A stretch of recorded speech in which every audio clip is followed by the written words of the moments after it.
Alors, dans la ville de Saint-Landry, nous allons vous présenter 5 personnages.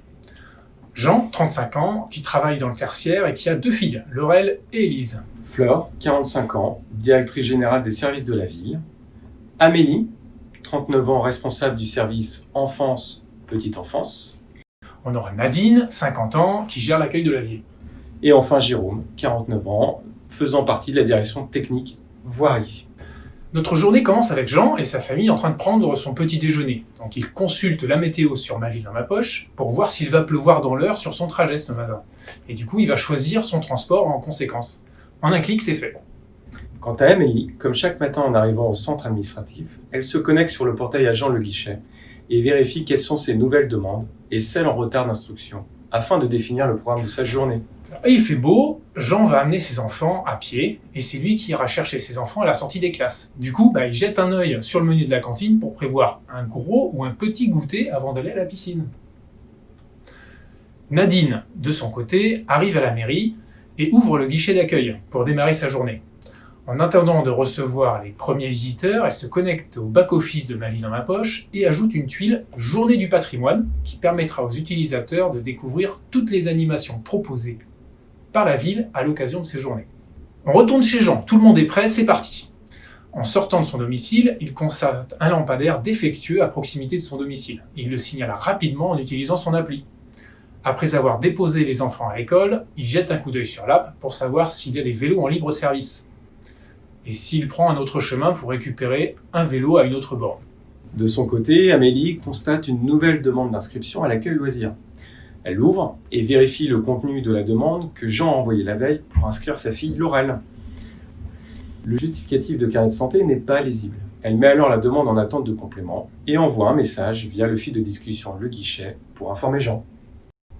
On retrouve Nadine. Sa chef lui a demandé hier de renseigner tous les centres de test de la ville avec les horaires d'ouverture.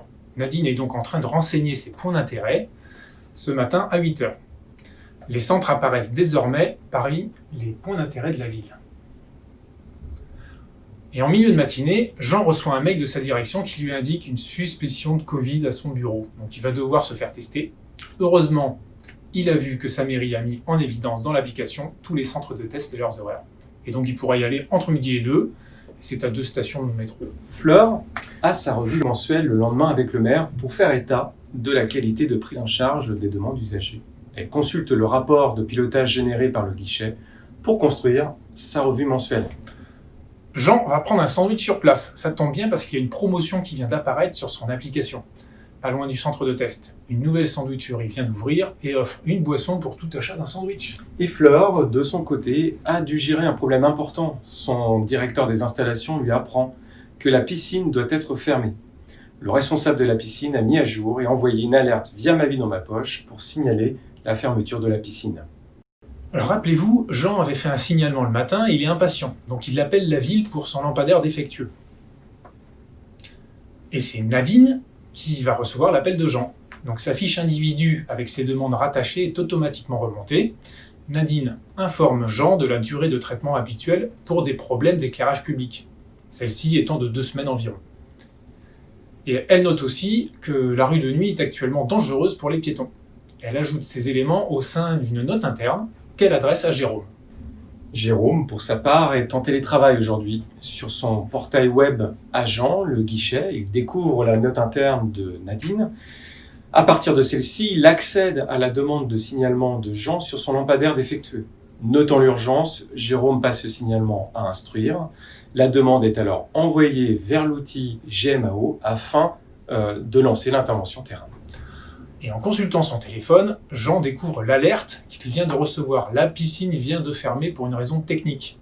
Que va-t-il pouvoir faire avec ses enfants ? Il regarde les événements du culturel de l'application et une lecture est prévue à la bibliothèque municipale à 17h. C'est parfait. Alors Jean est rentré à son domicile et après avoir été notifié dans l'après-midi d'un besoin de complément sur sa demande d'inscription d'accueil au centre de loisirs de Laurel, il va sur son tableau de bord d'avancement de ses demandes et il accède à la discussion de l'agent du service enfance. Il fournit une nouvelle photocopie de son carnet de santé.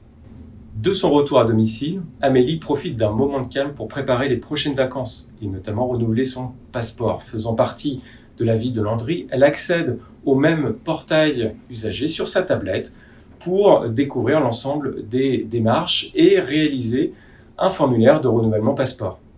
Elle trouve un créneau disponible sur l'agenda du service pièce d'identité de la ville, prend note des documents nécessaires pour le rendez-vous et valide la réservation. Elle est notifiée automatiquement par SMS de la bonne prise en compte de sa demande.